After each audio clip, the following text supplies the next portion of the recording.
Today we're solving number 23 in the problem set. But first, what is a derivative and what are its applications? So derivative is said to be the core of calculus and of modern mathematics. It helps us in giving directions and the rate of change of a certain function. Its definition actually has two approaches, mainly the geometric and physical. So, we can apply derivatives if we want to know how fast a certain quantity is changing over time. So, for example, if we want to find out if our company is actually growing fast or not. So, not only in mathematics can you apply derivatives, but also in other fields like chemistry. For example, you want to find out how much concentration of a certain element there is in a given product. Also in engineering, because derivatives make us realize that curves actually are made up of tiny infinite straight lines. So why do we need to study derivatives?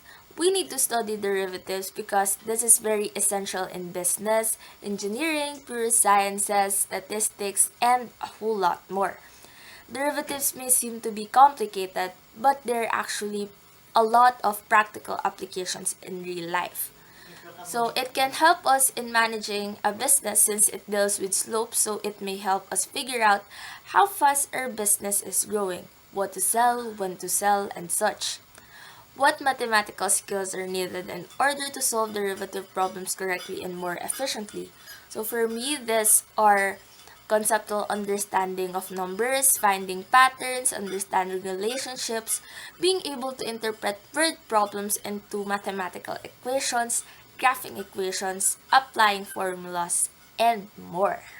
The problem given is, on a given day, the flow rate F cars per hour on a congested roadway in Metro Manila is F equals V over 22 plus 0.02 V squared, where V is the speed of the traffic in miles per hour. Now the question is, What speed will maximize the flow rate on the road? First up, let us find the first derivative of the flow rate. You may copy the given equation before we proceed. Applying the quotient rule, this is the new equation. Wherein, this one is low, or simply the denominator. This is d high, or the derivative of the numerator. The next one is high, or just the numerator.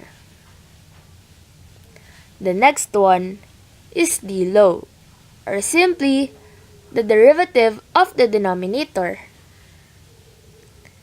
And for the last one, low squared, or simply denominator squared. So we now have 22 plus 0.02 v squared minus 0.04 v squared all over the quantity of 22 plus 0.02 v squared squared. So this is the result after simplifying the equation. Next step is to set the first derivative to 0. This is our first derivative and then equals 0. Which gives us 22 minus 0.02 v squared equals 0. Next step, transpose 22 on the other side, which gives us negative 0.02 v squared equals negative 22.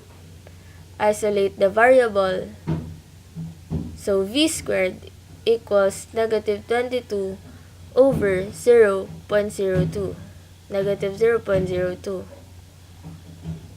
So v squared is now equal to 1,100. Now, get the square root of both sides of the equation.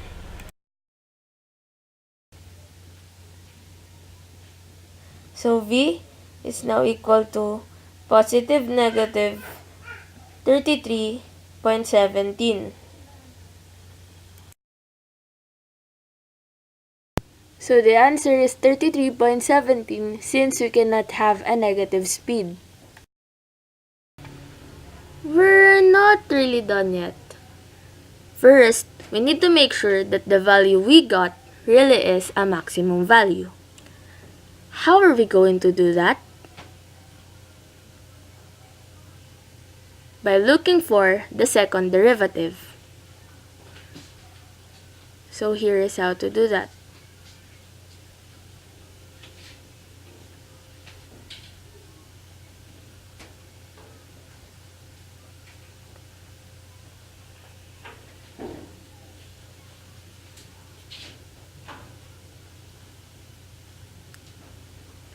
Okay, so this equation gives us negative 1.76 over 0.004 v raised to 4 plus 22.04 v squared plus 484.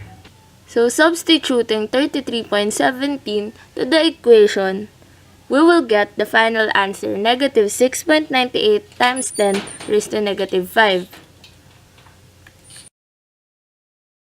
Okay, so since the value that we got after substituting 33.17 in the equation is a negative number, then that means that 33.17 mass per hour, or just simply 33 mass per hour, will really maximize the flow rate on the road.